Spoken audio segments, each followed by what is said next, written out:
Ever since the introduction of the end in Minecraft, this dimension has felt really sad and empty, just like me, which is why I've been working on a custom end update for the game. So let's hop on everything I've added today.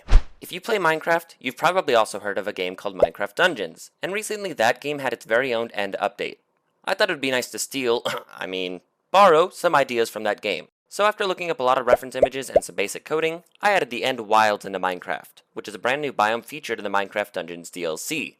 The ground is a mix of endstone and a new yellow nelium called Wild Nelium. A few new plants grow on the Wild Nelium, such as the Wild Glow plant and the Tiny Wild Glow plant. There's also a new type of grass, which isn't super exciting, but it adds to the biome. You might have already noticed there's also a new type of tree, which is made up of wild logs and wild leaves. In the End Wilds, a new type of cave can spawn that has some new features. The most notable being a new ore that spawns in the caves called jade. This green ore spawns in veins of 1 to 3 and drops a jade ingot when mined. Right now, this new ingot doesn't do anything, but let me know what ideas you have for it in the comment section down below, or on my Discord server.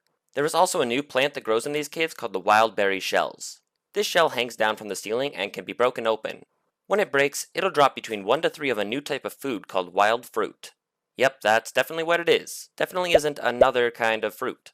On my Discord server, I hosted a contest where I asked everyone to design a new weapon for my End Update series. The winner of that contest is Radiant Radical 666. With their design they called the Ender Spear. I turned their concept art into a real Minecraft weapon that is quite frankly way too overpowered. You can swing this weapon at enemies just like any other weapon, but what makes this spear unique is that whenever you right click while holding it, you are randomly teleported to a nearby area. This ability can be useful for multiple reasons. You can use it to teleport away from enemies if you're low on health, or you can use it to teleport behind enemies to gain an advantage on them. For this to help you, you actually have to be good at PvP, unlike me. Probably one of the most useful ways to use this spear is by teleporting with it while falling, because if you time your teleport when you're next to a safe area, it'll teleport you to that safe land. To make the Ender Spear not too overpowered, I have added a cooldown on the ability feature, so once you activate the ability, the spear has to recharge before you can use it again. Speaking of weapons, I also added a weapon from the Minecraft Dungeons DLC, the Obsidian Claymore, and as you can tell, it works perfectly in the game. There is absolutely nothing wrong with it.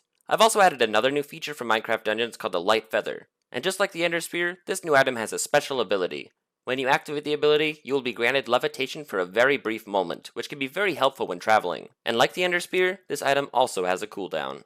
If you want to play all the features you just saw for yourself, the file to install the same world you saw in this video can be downloaded on my Patreon page for all of my Tier 2 Patreons, along with all of my features from my last End Update video. So if you want to support my channel and want to test these features for yourself, head on over to my page linked in the description down below. And I'm also going to be inviting all of my Patreon members to compete in a tournament in one of my upcoming videos, using a bunch of custom weapons I'll be coding and a lot of other interesting, exciting things. The winner of the tournament will not only get the satisfaction of winning, but also a $10 prize. I'll also randomly be selecting a few people on my Discord channel to partake in the video, but if you want a guaranteed slot in the tournament, become a Patreon member today. Also, a huge thank you to my current Patreon members, Big Boy Pants and Layton. I'd also like to say that I'm going to be taking a break from working on my End Update series. Don't worry, the series isn't over. I want to make all the features showcased in these videos into a really good and professional mod pack for people to download, because despite what you may think, there are a lot of bugs with these mods that don't get shown in my videos. So I'm going to spend some time improving my coding capabilities before I move forward with the series. In the time being, I have a few ideas for new series that'll be starting up soon, so make sure to subscribe if you don't want to miss those new series, and leave a like on this video if you like the new features that I added this time around. And with that, I'll see you all next time.